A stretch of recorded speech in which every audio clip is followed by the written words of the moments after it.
Bound by Moonlight. A Werewolf Shifter Romance, narrated by Clara Romance Library. Chapter 1. My reflection in the gilded mirror showed a stranger. Hollow cheekbones where softness used to be. Collarbones jetting sharp beneath pale skin. Eyes that had forgotten how to hold light. I tugged at the emerald silk gown, trying to hide how loosely it hung on my frame.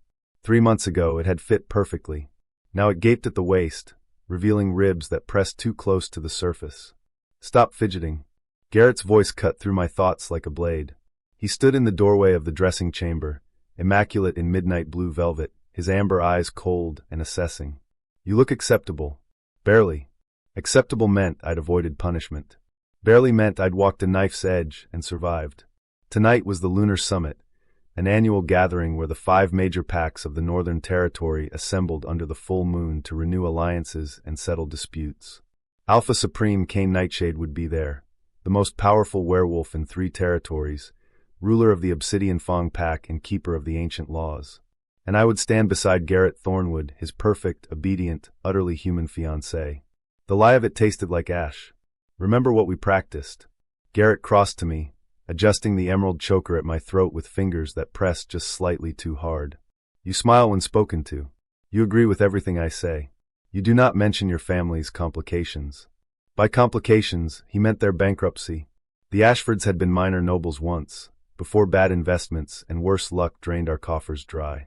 The betrothal contract with the Thornwoods had been my father's last desperate move, my hand in marriage for enough gold to save our estate. I'd thought I was being noble, sacrificing myself for family. I hadn't realized I was being sold to a predator. Yes, Garrett. The response came automatically, honed by months of corrections. His corrections. A grab here, a shove there, carefully placed where clothing would hide the evidence. Never enough to scar. Just enough to teach me my place. And if anyone asks about your weight loss? His eyes narrowed. I've been managing my figure. Preparing to be a worthy mate. The word mate stuck in my throat. Werewolves had true mates, destined partners whose scents called to each other, whose souls recognized their other half. Garrett wasn't my mate. I wasn't even a werewolf. I was just convenient. Good girl. He released the choker, but I could still feel the phantom pressure. The Thornwood Pack's reputation depends on this alliance. My father is negotiating border rights with the Obsidian Fong. You'll be perfect, Elena, or you'll wish you had been. The threat hung in the air between us as he left to summon the carriage. I steadied my breathing, ignoring the way the corset dug into ribs that still ached from 2 days ago. I'd laughed at something another noble said at the market. Too loud, apparently. Too familiar. Garrett had waited until we were home to remind me that Thornwood women carried themselves with dignity. The bruises on my left side were yellow-green now, fading but still tender. I descended the manor stairs carefully, each step measured. Outside, the late autumn air bit through my thin shawl, but I didn't dare ask for my warmer cloak. Garrett had selected this outfit specifically, emerald to match the Thornwood colors, cut to showcase my throat and shoulders. Delicate, he'd said. Not buried in wool like some common farmer's daughter. The carriage ride to the summit grounds felt eternal. Garrett sat across from me, reviewing his notes for the evening's negotiations, occasionally glancing up to ensure I maintained proper posture. I stared out the window, watching the forest pass in shadows and silver moonlight. The summit was held on neutral ground, an ancient estate that belonged to no single pack, maintained by the Council of Elders for gatherings like this. As we approached, I saw the massive stone fortress emerge from the trees, every window blazing with firelight. Banners bearing pack symbols hung from the towers. The Thornwood Oak, the Obsidian Fong's crossed blades, the Ember Crest's phoenix, the Frost Ridge's winter star, and the Silver Brook's crescent moon. Werewolves in formal attire streamed through the main entrance. I caught glimpses of their true nature. Eyes that flashed gold or silver, movements too graceful to be fully human, an energy that seemed to hum in the air around them. I was walking into a den of predators, and I was the only human present who couldn't shift, couldn't fight, couldn't run fast enough to escape if something went wrong.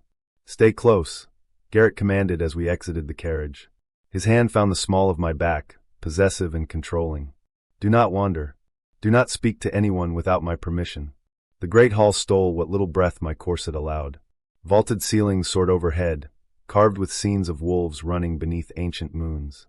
Chandeliers held hundreds of candles, their light catching on the jewels and silks of the assembled packs. A massive fireplace dominated one wall, flames casting dancing shadows across marble floors polished to a mirror shine. Everyone here belonged.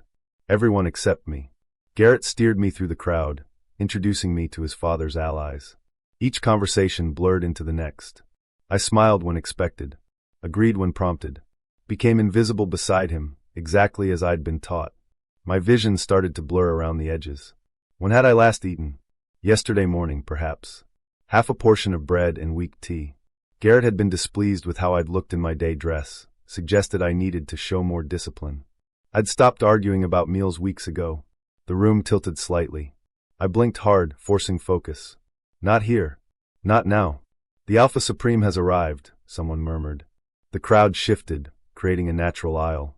I felt the change in the air, a pressure that made my skin prickle, a presence so commanding that even the loudest conversations died to whispers. Alpha Supreme Kaine Nightshade entered the hall. He was taller than any man I'd ever seen, easily 6.5 feet of coiled strength. Black hair touched with silver at the temples framed a face that could have been carved from stone, sharp cheekbones, a jaw that spoke of absolute authority, eyes that burned like molten amber. He wore black on black, severe and elegant, with the obsidian fawn crest embroidered in silver thread over his heart. Power radiated from him like heat from a flame. I should have looked away. Garrett would be furious if he caught me staring. But I couldn't. Those amber eyes swept the crowd, assessing, commanding, until they locked on mine. The world stopped. I couldn't breathe. Couldn't think. Couldn't do anything but hold that gaze as something ancient and certain sparked between us. Then my knees buckled. The starvation, the corset, the fear, it all crashed down at once. I reached for the pillar beside me, but my hand found only air. I fell. Strong arms caught me before I hit the marble. I was pulled against a chest that smelled like cedar and midnight rain, and something wild that called to a part of me I didn't know existed. Easy. The voice was deep, resonant, vibrating through me. I have you. Through half-closed eyes, I looked up at Alpha Supreme Kaine Nightshade. His amber eyes had gone pure gold. Wolf eyes, focused entirely on me with an intensity that should have been terrifying, but somehow felt like safety. One of his hands supported my back. The other had caught my arm when I fell. That's when I felt him go completely still. His eyes shifted to my upper arm, where my sleeve had slipped during the collapse. 4 finger-shaped bruises, purple and yellow, stood out starkly against my pale skin. Unmistakable. Undeniable. I watched recognition flash across his face. Not confusion. Recognition. Like he'd seen this before. Like he knew exactly what those marks meant. The gold in his eyes intensified. His jaw clenched. When he spoke again, his voice was quiet, but it carried through the absolute silence that had fallen over the great hall. Who hurt you? Chapter 2. The question hung in the air like a blade. Every werewolf in the great hall waited for my answer. Every pair of eyes watched Alpha Supreme Kaine Nightshade hold me in his arms, his wolf barely contained beneath the surface. I should speak. Should explain. Should say something, anything, to break this terrible silence. But I couldn't. You cannot lie to an Alpha Supreme. Not directly. Not when he's touching you. Not when his wolf has already scented the truth in your fear. Your Excellency. Garrett's voice cut through the tension, smooth and concerned. He pushed through the crowd, his expression perfectly crafted worry. My fiancée, she's been overwhelmed by the honor of your presence. Elena has always been delicate, prone to fainting spells when she overexerts herself. Kaine's eyes never left my face. I didn't ask you. The rebuke was soft but absolute. Several pack members shifted uncomfortably.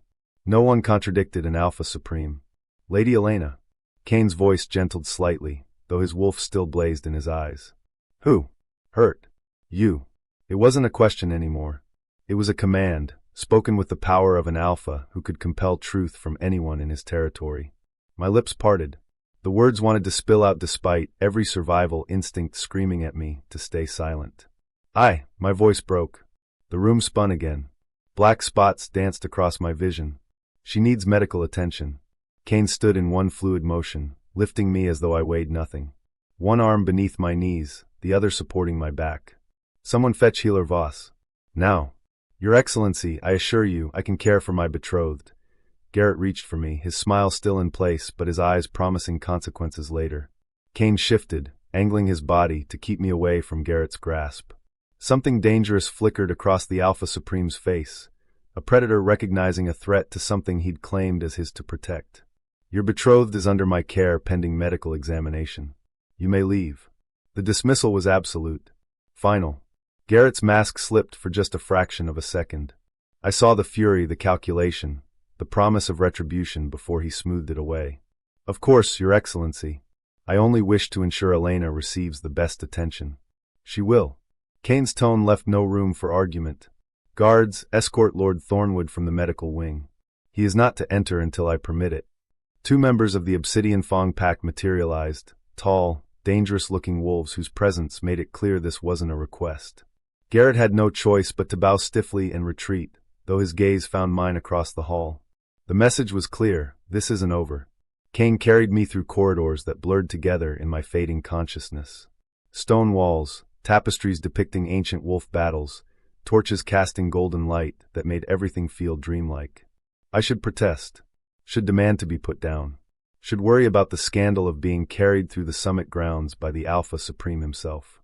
Instead, I let my head rest against his shoulder, too exhausted to fight anymore. Stay with me. His voice rumbled through his chest where my ear pressed against the fabric. Just a little longer, Elena. He knew my name. When had he learned my name? The medical wing was all white stone and clean-burning herbs. A woman appeared, silver-streaked auburn hair pulled back in a practical braid, wearing healer's robes marked with the council seal. Her eyes were sharp green, assessing me with professional concern. Alpha Supreme. She dipped her head in respect. What happened? She fainted. Hasn't eaten properly. Kaine's voice was tight with controlled anger. And there are bruises. Healer Voss, I need you to examine her thoroughly. The healer's expression hardened imperceptibly. She'd seen this before too. Set her on the examination table. Gently. Kaine placed me down as though I might shatter, his hands lingering a moment longer than necessary. I'll be right outside the door, he said, meeting my eyes. You're safe here. I give you my word. The door closed behind him with a soft click. Healer Voss moved with efficient gentleness, checking my pulse, my temperature, looking into my eyes with a small light. I'm going to examine the bruises now, Lady Elena. May I? I nodded, unable to speak past the knot in my throat. Her fingers were careful as she helped me out of the gown's elaborate sleeves, revealing the full extent of the damage. Finger-shaped bruises on both upper arms. Marks on my ribs where the corset pressed against existing injuries. Older bruises fading to yellow along my collarbone. Healer Voss said nothing at first, just documented everything with clinical precision. But I saw her jaw tighten, saw the flash of green gold in her eyes that meant her wolf was close to the surface. How long? She finally asked, her voice gentle despite the fury I sensed beneath it. 18 months. The admission came out as a whisper. Since the betrothal was formalized and the contract signed. And your family? I laughed, and it came out broken. They say marriage requires adjustment. That I should be grateful for the Thornwood alliance. That the gold they received was worth more than my complaints. Healer Voss set down her instruments and pulled a chair close, sitting so we were eye level. Elena, I need you to understand something clearly. What's been done to you is not adjustment. It's not discipline or correction, or any other word they've used to make it acceptable. It's abuse. Do you understand? Tears pricked my eyes. I'd stopped crying months ago, trained myself out of it because crying only made Garrett angrier. But something about this stranger's directness, the lack of judgment in her tone, cracked something inside me. I don't know how to leave, I whispered. The contract. The gold my family already spent. Garrett's father has connections with every pack in the territory. Who would believe me over them? The Alpha Supreme believes you. A deep voice came from the doorway. Kaine stood there, his expression carved from stone. He must have been listening. Healer Voss, her condition? Severe malnutrition. She's lost at least 20 pounds in recent months, possibly more. Dehydration. Multiple contusions in various stages of healing, indicating prolonged physical trauma. The healer's clinical tone made the horror of it somehow worse. She needs rest, proper nutrition, and time to heal. Weeks minimum. Kaine's expression didn't change, but I felt the temperature in the room drop. She'll have it. He looked at me. Lady Elena, I'm invoking the right of supreme sanctuary. It's an ancient law that allows the Alpha Supreme to protect those in immediate danger. As of this moment, you are under my personal protection. You cannot be removed from summit grounds without my express permission. The betrothal contract, I started, is being reviewed by my legal advisors as we speak. His voice was absolute. Garrett Thornwood will file protests. He'll claim I'm overstepping, interfering in pack alliances. But I am the law in this territory, and I will not return you to someone who's been systematically destroying you. Why? The question escaped before I could stop it. Why do you care? Pain flickered across his face, brief but unmistakable. Because I failed someone once. Someone who needed protection and didn't receive it in time. His amber eyes met mine. I won't fail you, Elena. 2 hours later, I stood in guest quarters that were larger than my entire family's manor house. Thick carpets in deep burgundy. A canopy bed that could fit 3 people. A fireplace already crackling with warmth. Windows that overlooked the forest, where I could see the full moon rising through the trees. A servant had brought clothing, soft sleeping gowns, robes that looked like clouds, slippers lined with fur. Real food sat on a table by the fire. Bread with butter and honey, roasted chicken, fresh fruit, cheese, wine. More food than I'd seen in months. I locked the door, something I controlled, something I decided, and just stood there for a moment, breathing. Then I approached the food cautiously, as though it might disappear. The first bite of bread made my stomach clench, too rich after weeks of starvation. But I forced myself to eat slowly, carefully, the way a body learns to accept nourishment after deprivation. I was halfway through the meal when the tears finally came. Not from fear or pain, but from the strange, terrifying feeling of being safe. Even if only for tonight. Even if it couldn't possibly last. I curled up in that massive bed, surrounded by softness I'd forgotten existed, and let myself cry until sleep claimed me. For the first time in 18 months, I slept without fear of what morning would bring. Sunlight woke me. Real sunlight, not the gray dawn that filtered through the narrow window of my room at the Thornwood estate. I opened my eyes to golden light streaming through silk curtains, illuminating walls I didn't recognize, furniture I'd never seen before. For a moment, panic seized me. Where was I? How did I get here? What would Garrett say when he found out I'd? Then memory crashed back. The summit. The collapse. The Alpha Supreme's question echoing through the silent hall. Who hurt you? I sat up slowly, half expecting my body to protest, but the exhaustion that had weighed on me for months felt lighter somehow. As though one night of genuine rest had begun healing something I'd thought was permanently broken. A knock sounded at the door. My heart jumped before a voice called softly. Lady Elena, I've brought breakfast. Not Garrett. Never Garrett again. If what Healer Voss said was true. Come in, I managed. A young woman entered carrying a silver tray laden with more food than I'd seen in weeks. Fresh pastries, soft eggs, fruit that gleamed like jewels, tea that smelled of mint and honey. She set it on the table by the window, curtsying quickly. I'm Maya, my lady. I've been assigned to attend you during your stay. If you need anything at all, you need only ask. Thank you. The words felt strange. When had I last been offered help without conditions attached? Maya left, and I approached the food cautiously. My stomach had settled overnight, and I managed to eat more this morning, still carefully, still slowly, but with less pain. I was finishing the tea when another knock came. Firmer this time. Lady Elena, it's Alpha Supreme Kaine. May I enter? My hand froze halfway to my cup. The Alpha Supreme. In my quarters. Last night felt like a fever dream. Had it really happened? Had he really invoked ancient law to protect me? Yes, Your Excellency. He entered, and I was struck again by his presence. In formal attire last night, he'd been imposing. In simple black clothing this morning, shirt and trousers that suggested he'd already been working, he was somehow more commanding. Power radiated from him like heat, barely contained. I apologize for the early intrusion. His eyes scanned me, assessing.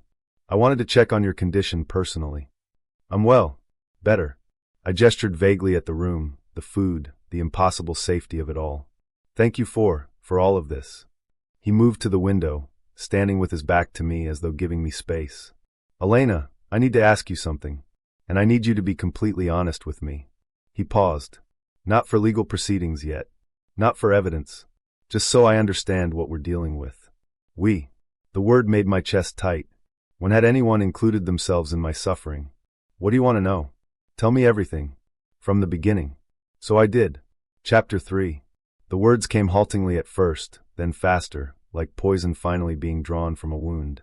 I told Kaine about the arranged betrothal, the Ashford family's bankruptcy, my father's desperate negotiations with the Thornwoods, the contract signed with my future traded for enough gold to save our crumbling estate.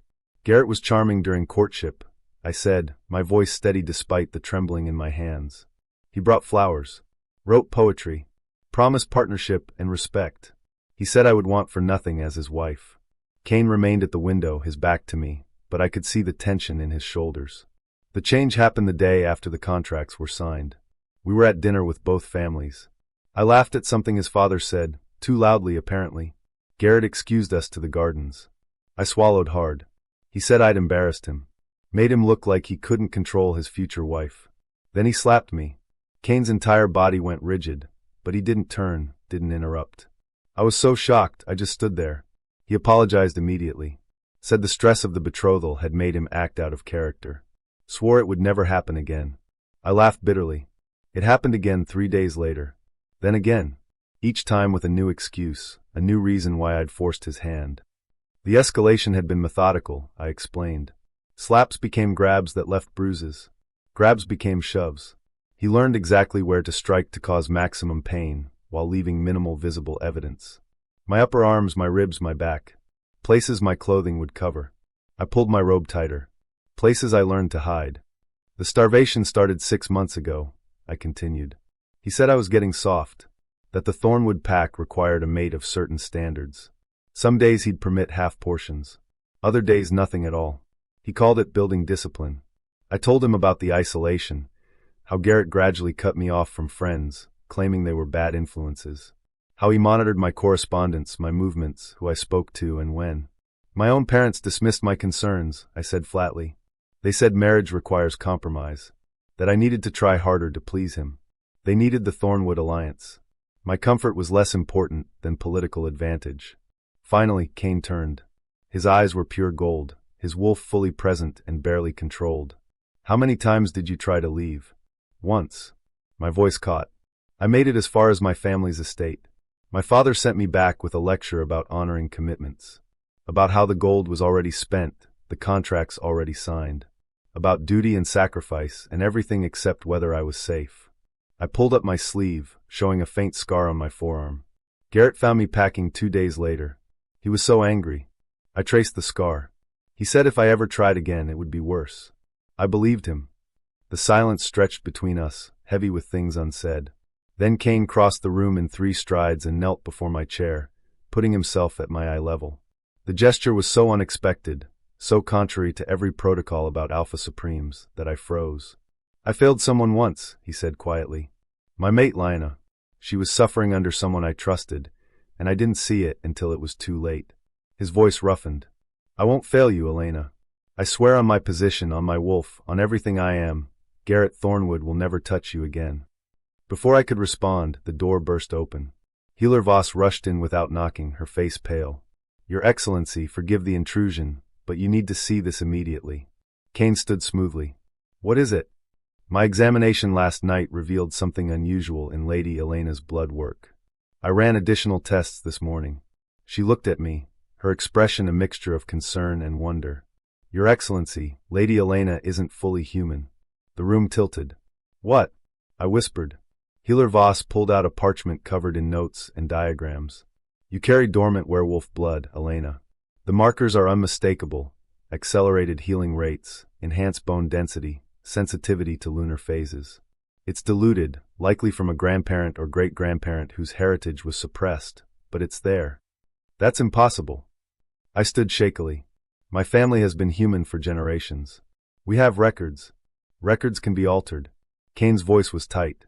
It wasn't uncommon for noble families to hide werewolf bloodlines if they thought it would damage their social standing. They'd breed it out over generations, hoping the traits would disappear. Healer Voss nodded.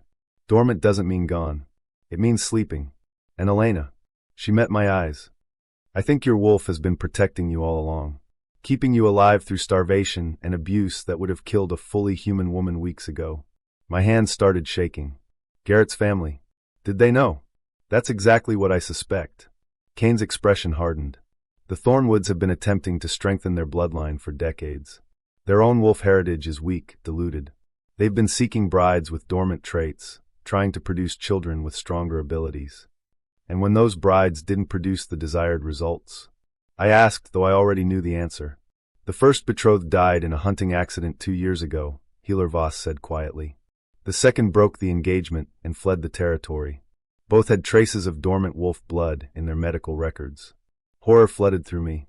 I wasn't chosen despite being human. I was chosen because I'm not. Garrett's abuse wasn't just cruelty, Kaine said. It was strategic. Keeping you weak, malnourished, afraid, it prevented your wolf from awakening. A shifter under severe stress can't access their abilities. The body shuts down the transformation to conserve energy for survival. Rage built in my chest, hot and fierce. Everything, every slap, every missed meal, every degradation, had been calculated to keep me from discovering what I was. To keep me controllable. Can I? My voice came out hoarse. Can I access it now? My wolf. Healer Voss smiled gently. With proper training and nutrition, yes. Your body is finally strong enough to attempt a shift. But Elena, it won't be easy. Years of suppression means your wolf will be frightened, untrusting. She's been caged as long as you have. I want to try. The words came out stronger than I expected, fueled by 18 months of powerlessness finally finding an outlet. Kaine studied me for a long moment. Tonight, then, under the full moon, I'll guide you myself. The training grounds were empty when Kaine led me there just after sunset. A vast courtyard bordered by high stone walls, private enough that no one would witness if I failed. The full moon hung heavy overhead, calling to something deep in my bones I'd never known existed. You don't have to do this tonight, Kaine said as we stopped in the center of the grounds. There's no rush. Yes, there is. I faced him, refusing to look away from those intense amber eyes. Garrett kept me weak and ignorant for 18 months. I won't give him another day. Something like pride flickered across his face. Then let's begin. He guided me through the basics. Breathing exercises.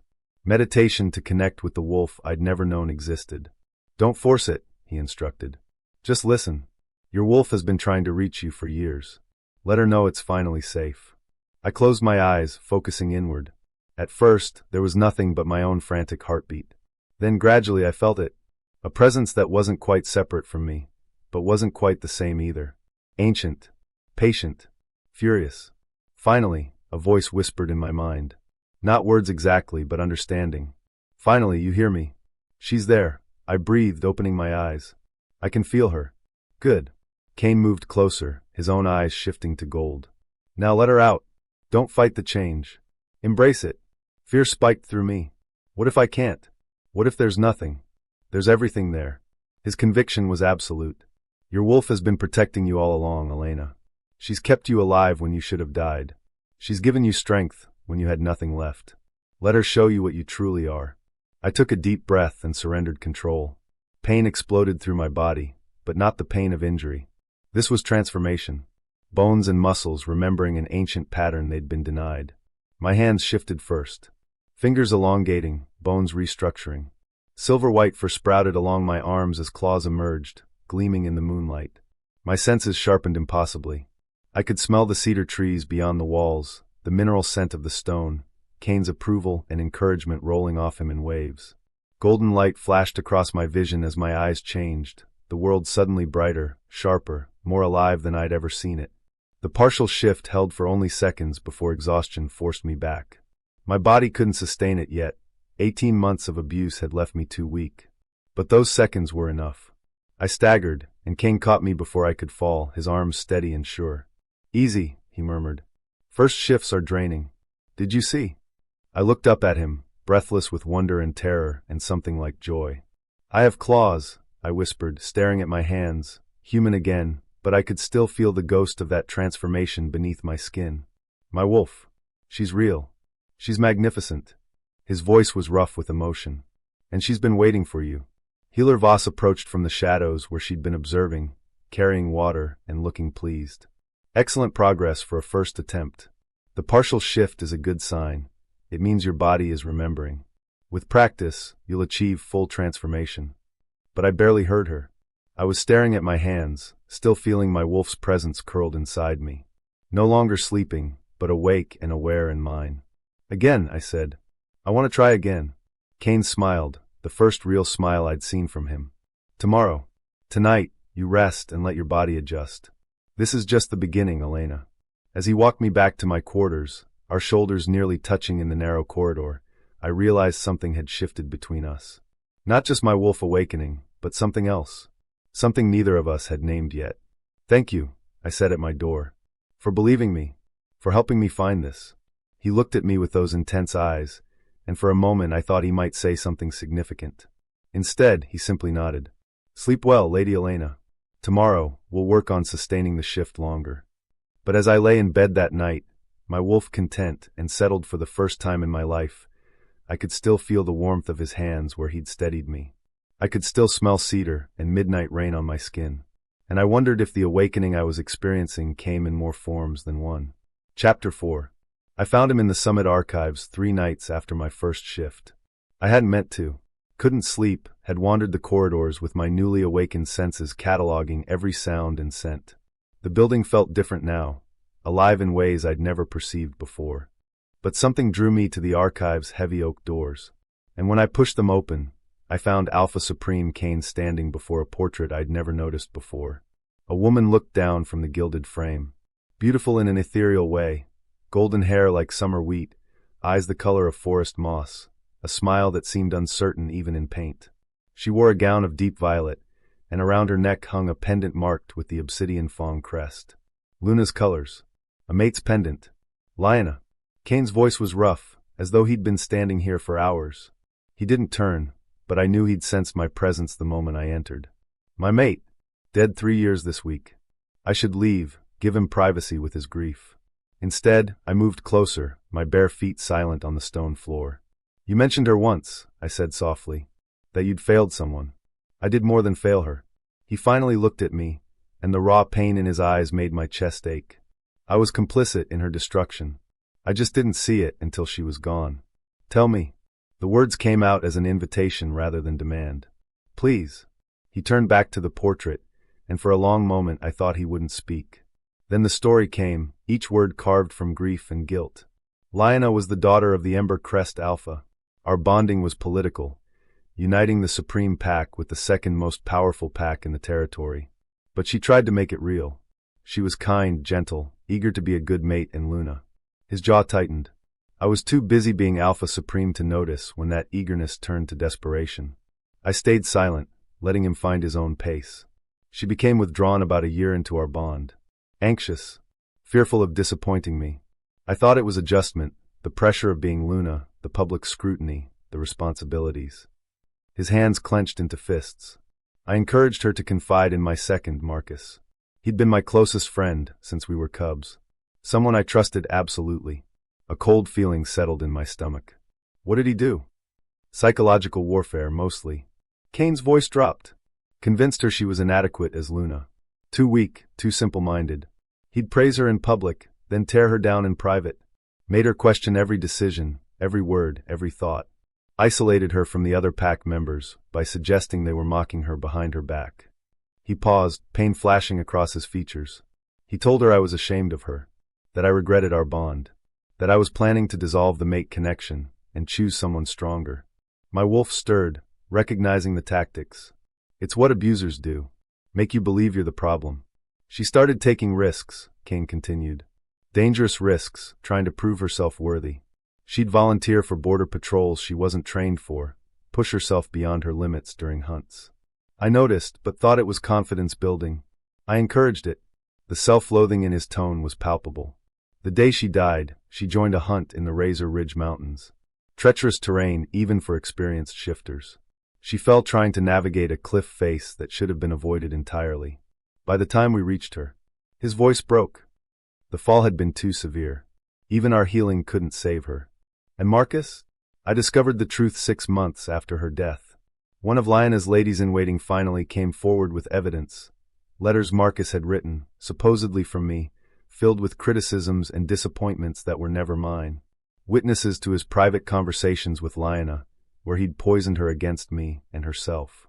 Kaine's eyes flashed pure gold. By the time I pieced it together, he'd fled the territory. I've had trackers searching for 3 years. Nothing. The portrait seemed to watch us, that uncertain smile now heartbreaking in context. A woman who'd been systematically destroyed by someone she trusted, whose mate had been too blind to see. You didn't fail her, I said quietly. He betrayed you both. Kaine turned to me sharply. I should have seen it. The signs were there, the anxiety, the withdrawal, the desperate need for approval.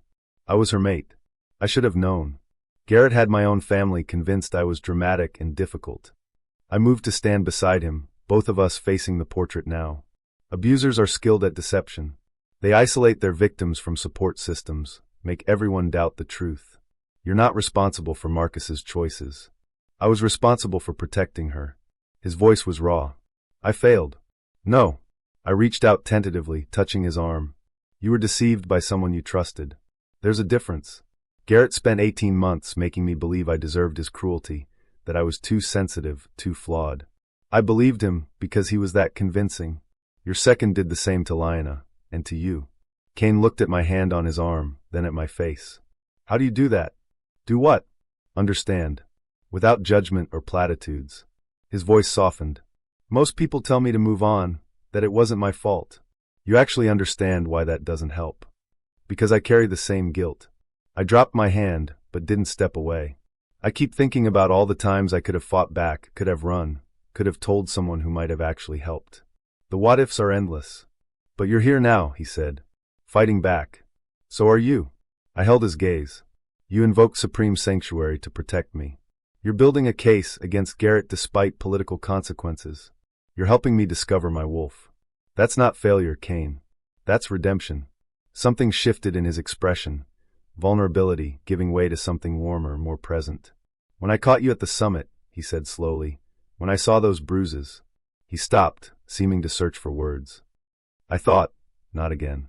Not another woman destroyed while everyone pretends not to see. You saw me, I said simply. That's what matters. Before either of us could say more, rapid footsteps echoed in the corridor. A guard burst through the archive doors, slightly out of breath. Your Excellency, forgive the interruption. Your investigators have returned with urgent findings. Kaine's entire demeanor shifted, personal pain locked away behind the Alpha Supreme's authority. Where? The council chambers, sire. They insisted you see this immediately. We followed the guard through midnight corridors to the council chamber, where 3 investigators waited with stacks of documents spread across the massive oak table. The lead investigator, a stern-faced woman named Captain Rivers, bowed quickly. Your Excellency, Lady Elena, we've uncovered information regarding Lord Garrett Thornwood's prior betrothals. My stomach clenched. The women before me. Yes. Captain Rivers laid out several documents. 3 years ago, Garrett was betrothed to Lady Sarah Brightwater. She died in what was ruled a hunting accident, gored by a wild boar during a pack hunt. She produced financial records. However, we've discovered payments made by the Thornwood estate to one of the hunt trackers 2 days before her death. And this tracker disappeared shortly after the incident. Kaine leaned over the documents, his expression darkening. Bribery. We believe so, Your Excellency. We found the tracker living under an assumed name in the coastal reaches. With immunity offered, he confessed. Captain Rivers's voice was tight with controlled anger. Lord Garrett paid him to drive the boar toward Lady Sarah during the hunt. The attack was arranged. Horror washed over me in waves. He murdered her. There's more. Captain Rivers produced another file. Garrett's second betrothed, Lady Michelle Grayson, broke her engagement and fled to the Frost Ridge territory 8 months later. Our investigators convinced her to provide testimony. She handed me a written statement. I read it with trembling hands, detailed accounts of abuse matching my own experience, escalating over months until Michelle had escaped in the night, running to a neighboring pack rather than risk ending up like Sarah. The pattern is clear, Captain Rivers continued. The Thornwood family has been using these betrothals to attempt breeding stronger werewolf abilities into their bloodline. When the women failed to conceive quickly enough, or became too damaged to be useful, they were eliminated or forced to flee. And my family knew. The realization hit like a physical blow. They sold me to a murderer, knowing what he was. Kaine's hand found my shoulder, steady and grounding. We have enough evidence now for formal charges. Multiple counts, assault, conspiracy to commit murder, fraud regarding betrothal contracts. He'll try to run, I said. The moment he knows you have this evidence. Then we move tonight. Kaine's eyes flashed gold. Captain Rivers, dispatch your fastest riders to the Thornwood estate. I want Garrett in custody by dawn. There's one more thing, Your Excellency. Captain Rivers hesitated. We found correspondence between Garrett's father and someone matching Marcus's description. They've been in contact for the past year. The temperature in the room dropped. Marcus. Kaine's voice was deadly quiet. My former second. He's been working with the Thornwoods. It appears so, sire. The letters suggest he's been advising them on selecting appropriate brides. Women with dormant bloodlines who could be controlled. My wolf surged forward, rage flooding through me. They've been hunting women like me. Systematically. Not anymore. Kaine turned to me, and I saw both the Alpha Supreme's authority and something deeper, more personal. Elena, you're going to testify against him in front of the entire council. Are you prepared for that? Terror and determination warred in my chest. Standing before the council meant facing Garrett again. Meant publicly admitting everything he'd done. Meant being examined, questioned, doubted. It also meant justice. Not just for me, but for Sarah and Michelle and whoever else had suffered at his hands. Yes, I said firmly. I'm ready. Kaine's hand squeezed my shoulder gently. Then we end this. Chapter 5. Dawn broke with news that changed everything. Garrett had fled. I stood in the council chamber as Captain Rivers delivered her report, my newly awakened senses picking up the fury radiating from every wolf present. The Thornwood estate was empty when our riders arrived, Your Excellency. Servants reported that Lord Garrett departed in the night with 2 trunks of belongings and enough gold to start a new life abroad. He was heading for the coast. Kaine's expression was carved from stone. How long ago? 6 hours, sire. We have trackers pursuing, but...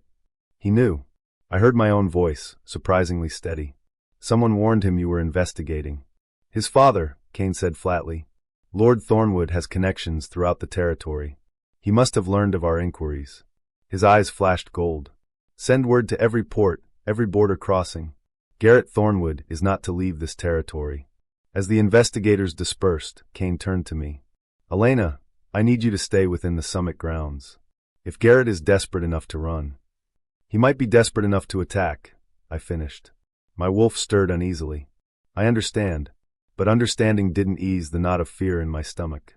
3 days later, the council convened a formal dinner to discuss the Thornwood situation, a political necessity, given that Garrett's father still held significant influence among the packs. I'd argued against attending. Garrett has allies in that room, people who benefited from Thornwood gold and influence. Which is exactly why you need to be there. Kaine had been firm. Hiding suggests shame or weakness. You have nothing to be ashamed of, and you're certainly not weak anymore. So I wore a gown of deep sapphire, summit colors, a statement that I was under the Alpha Supreme's protection. My hair hung loose in the style of unmated she-wolves, another declaration that I was no longer betrothed. The dining hall was elaborate, 7 courses, each more ornate than the last. I sat at Kaine's right hand, a position of honor that had caused whispers throughout the summit. The meal progressed with careful political conversation. I was hyper-aware of everything, my newly enhanced senses cataloging every scent, every micro-expression, every shift in posture around the table. Which is why, when the 4th course was served, something felt wrong. The wine being poured into Kaine's cup smelled off. Not spoiled, something else. Something that made my wolf recoil in instinctive terror. Danger, she whispered. Protect. I didn't think. My hand shot out, knocking the cup from the servant's grasp before it reached Kaine's lips. Wine splashed across the white tablecloth. Crystal shattered on the stone floor. Silence crashed through the dining hall. Everyone stared at me, shocked, confused, some angry at the disruption. Elena. Kaine's voice was carefully controlled. What's wrong? The wine. My heart hammered against my ribs. Something's wrong with it. I can smell it, like bitter almonds and silver. Poison. Understanding flashed in Kaine's eyes. He gestured sharply to the royal taster, a young man whose job was to test all food and drink before it reached the Alpha Supreme. Test it. Now. The taster took a small sip from the spilled drops on the table. Within seconds, his face went gray. He stumbled, gasping, and Healer Voss rushed forward from her position along the wall. She worked quickly, forcing an antidote down his throat while he convulsed. Wolfsbane, she said grimly. Mixed with silver nitrate. Lethal to shifters within minutes. Chaos erupted. Guards surrounded Kaine. Others seized the servant who'd poured the wine, a young woman who'd worked at the summit for months, now pale with terror. I didn't know, she cried. Someone told me that bottle was specially requested by His Excellency. I was just following orders. Captain Rivers appeared, already barking commands. Lock down the summit. No one leaves until we find who arranged this. I barely heard them. My senses were screaming. My wolf pushing against my control, trying to emerge. Something was still wrong. The assassination attempt on Kaine had been a distraction. The real target, I smelled him before I saw him. Steel and malice and Garrett's cologne cutting through the confusion. A figure moved through the panicking crowd, blade glinting in candlelight. He wore Summit servant livery. Had probably been waiting weeks for this opportunity. Hired by Garrett or his father, or whoever wanted me silenced permanently. Elena! Kaine's warning came too late. The assassin was already lunging, knife aimed at my heart. 2 seconds. Maybe less. Kaine was too far away, blocked by guards and panicking dinner guests. No one could reach me in time. My wolf surged forward with a force that stole my breath. Protect ours. Gold exploded across my vision. My body moved with speed I didn't know I possessed, driven by instinct older than thought. I twisted away from the blade. My hand came up, not human anymore, but shifted. Silver-white claws extended in a blur of motion. I caught the assassin's wrist, my grip crushing with strength that shocked both of us. His bones cracked audibly. The knife clattered to the floor. Then my other hand shifted too, and I was moving, disarming him, throwing him to the ground with force that should have been impossible for my size. I stood over him, breathing hard, feeling my teeth sharpen, my bones beginning to reshape. The entire dining hall had gone silent.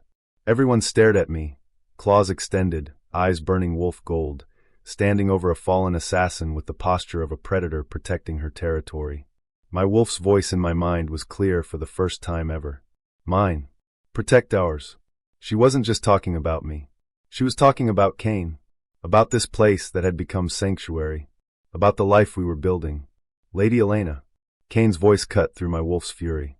He approached slowly, hands visible, non-threatening. It's over. You're safe. Let him go.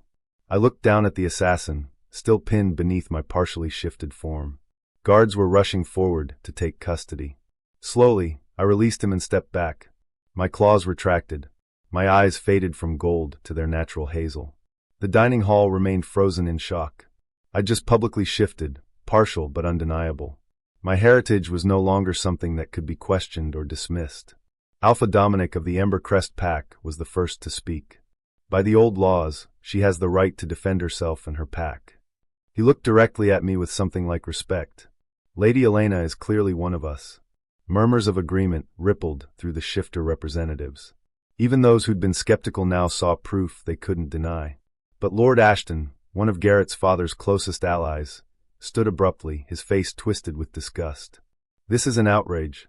She's contaminated noble bloodlines with her deception. Enough. Kaine's voice carried absolute authority, silencing the room. Lady Elena acted in self-defense against an assassin. She saved my life by detecting the poison. Her heritage is verified and recognized by this council. His eyes flashed gold as he looked at the assembled nobles. Anyone who questions her place here questions me. The threat was unmistakable. Kaine had just publicly claimed me as under his personal protection. More than sanctuary, more than duty. Something deeper. Captain Rivers dragged the assassin to his feet. He has the Thornwood crest tattooed on his arm, Your Excellency. This was coordinated. Then Garrett faces additional charges, Kaine said, his expression carved from ice. Attempted assassination of the Alpha Supreme. Conspiracy to murder a recognized shifter. These are capital offenses. As guards cleared the room and Healer Voss tended to the poison taster, I stood trembling with adrenaline and shock. I'd shifted. Not fully, but enough. My wolf had emerged to protect not just me but Kaine. Everything I was beginning to care about. Kaine appeared at my side, his hand gentle on my shoulder. How do you feel? Terrified. Exhilarated. I looked at my hands, normal now, but remembering the feel of claws. She's really there. My wolf. She saved us. She saved my life tonight, he said, his voice rough with emotion. You both did. Something passed between us in that moment. Acknowledgement of feelings neither of us had spoken aloud. But before either could say more, Captain Rivers approached with news that made my stomach drop. Your Excellency, our trackers have apprehended Garrett Thornwood. He was attempting to board a ship at Crescent Harbor with forged documents and enough gold to disappear permanently. Where is he now? Ironhold Prison, Your Excellency. Maximum security. He'll await trial there. Kaine nodded. Good. Inform the council. The trial convenes in 3 days. As the summit settled into tense alertness, Kaine walked me back to my quarters. We didn't speak, but his presence was solid and comforting beside me. At my door, I turned to him. "Thank you. For believing me. For protecting me. For..." My voice caught. He reached out, tucking a strand of hair behind my ear with infinite gentleness. "You protected yourself tonight, Elena. You and your wolf together. That's who you've always been beneath everything Garrett tried to destroy."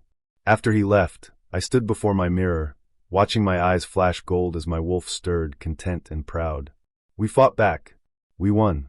And somewhere in Ironhold prison, Garrett was finally caged the way he'd caged me for 18 months. Justice was coming. Chapter 6.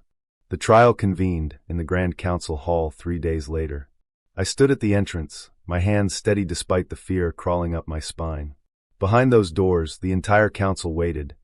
Alphas from every major pack, nobles whose alliances could shift the balance of power, common witnesses assembled to hear testimony against Garrett Thornwood. And Garrett himself in chains. "You don't have to do this," Healer Voss said beside me. "Your written statements are enough. The evidence is overwhelming." "I need to." My voice was firm. "Sarah can't speak for herself." Michelle spent months silent. "If I don't speak, who will?" Kaine appeared from a side corridor, formal in his ceremonial robes. His eyes found mine immediately. "Ready?" "No, but I'm doing it anyway." His smile was brief but warm. "That's what courage looks like." The doors opened. The council hall was designed for judgment, tiered seating on 3 sides, filled with hundreds of witnesses. Garrett sat in the accused box, chains on his wrists, flanked by guards. He'd lost weight in Ironhold, his expensive clothes hanging loose, his groomed appearance deteriorated. But his eyes still held that calculating cruelty I knew too well. Chief Magistrate Stone, a silver-haired she-wolf, called the court to order. "We gather to hear charges against Lord Garrett Thornwood. Assault, conspiracy to commit murder, fraud regarding betrothal contracts, attempted assassination of the Alpha Supreme, and violation of sacred law prohibiting harm to recognized shifters." Garrett's advocate stood, a slick man who'd built his career defending nobles. "The accusations rest on the word of an unstable woman who broke her betrothal contract. The accusations rest on medical evidence, witness testimony, financial records, and a confession from a hired killer." Kaine's voice cut through the hall like a blade. "Lady Elena's testimony is one piece of substantial evidence." Magistrate Stone nodded. "Lady Elena Ashford, please approach." I walked to the witness stand, feeling hundreds of eyes on me. I wore deep blue, summit colors, armor disguised as silk. "Lady Elena, describe your betrothal to the accused." I took a breath and began. The words came easier than expected. Clinical. Detailed. Devastating. I described the first slap, the escalation, the starvation tactics, the isolation. I presented Healer Voss's medical documentation, photographs of bruises, records of malnutrition. "He told me I was too sensitive, too difficult," I said. "That I should be grateful he was teaching me to be worthy of his name." I believed him because abusers are skilled at making you doubt reality. Garrett's advocate tried to interrupt. "Surely the accused was simply preparing you for being his next victim," I said, turning to face Garrett directly. "I know about Sarah, about her hunting accident that wasn't an accident, about Margaret, driven to flee in the night, about how your family selects brides with dormant wolf heritage, trying to breed abilities back into your bloodline." Garrett's mask cracked. "Lies. Silence," Magistrate Stone commanded. "You'll have your opportunity to speak." I presented everything, Michelle's written testimony, the tracker's confession about Sarah's murder, the financial records, the letters between Garrett's father and Marcus. "The pattern is clear," I concluded. "Garrett Thornwood systematically destroys the women he's betrothed to. He kept me weak to prevent my wolf from awakening, because a shifter with access to her abilities wouldn't be as easy to control." The hall was silent. Then Garrett stood, chains rattling. His careful facade shattered completely. "She's lying." A manipulative, ungrateful. He lunged against his restraints, murder in his eyes. He didn't get far. Kaine moved with supernatural speed, intercepting him with a hand around his throat. The Alpha Supreme's eyes burned pure gold, his wolf barely contained. "You will never touch her again," Kaine said, his voice carrying lethal intent that made the air vibrate. "You will never speak her name. You are nothing." He released Garrett into the guard's custody. Magistrate Stone reviewed the evidence. "The council finds Lord Garrett Thornwood guilty on all charges. Sentence: life imprisonment in Ironhold. Title stripped. Lands forfeit. No possibility of pardon. As guards dragged Garrett away, still screaming denials that no one believed, I felt something inside me finally release. Justice. Real justice. For me. For Sarah. For Michelle. For every woman who'd suffered at his hands. Chapter 7. 3 months later, I stood on the summit balcony watching the full moon rise over the territory. Everything had changed. My body had healed, weight restored, bruises long faded. 2 weeks ago, I'd completed my first full shift. Silver-white fur, for legs carrying me through the forest at speeds that felt like flying. Running beneath the stars had felt like coming home. But other things had changed too. The council had reformed betrothal laws throughout the territory, protections for those experiencing abuse, requirements for consent, penalties for families who enabled harm. Kaine had appointed me to lead the initiative, not as his rescued victim, but as someone who understood the system's failures intimately. I heard him before I saw him, footsteps confident and familiar.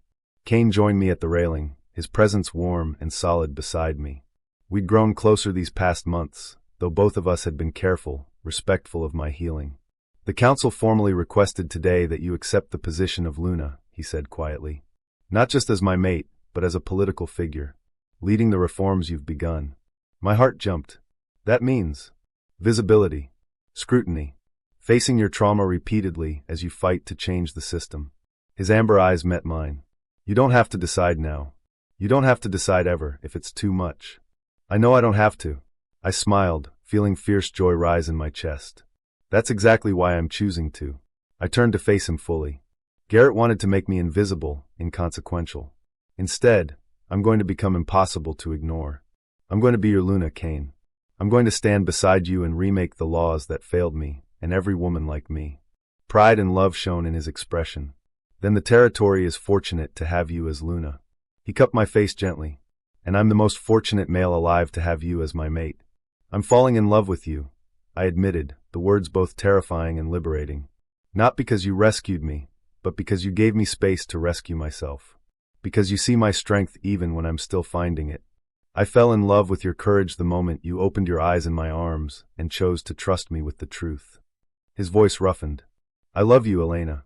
But I need you to know, you owe me nothing. Not gratitude, not affection, not. I kissed him, claiming the moment and the choice. His sharp intake of breath, his arms pulling me close, the way his wolf rose to meet mine. It felt like everything I'd been denied finally becoming mine. When we parted, both our eyes carried the wolf gold of mate recognition. I choose this, I whispered fiercely. I choose you, not from obligation or gratitude, but because my wolf recognizes yours. Because my heart is my own to give, and I'm giving it freely. The mate bond settled into place. Not forced or fated, but chosen and owned. Later that night, 2 wolves raced across the summit grounds beneath the full moon. One black as midnight, one silver as starlight. Equal in strength, partners in purpose, bound by choice rather than fate.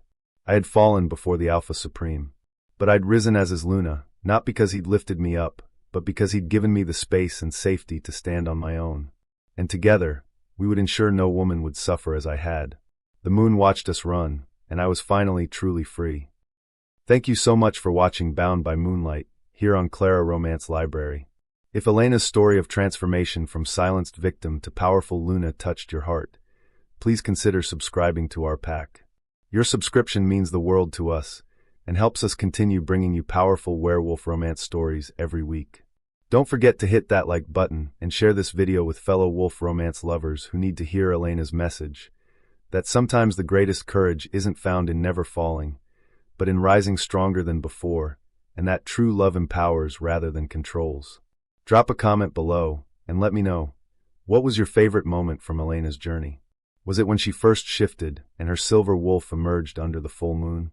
When she saved Alpha Supreme Kaine from the poisoned wine with her awakened senses? Or when she faced Garrett in the council hall, and spoke her truth without fear?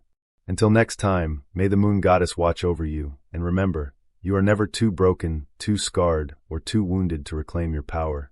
Your strength has been there all along, waiting for you to set it free. This is Clara Romance Library, and you're part of our pack. The end.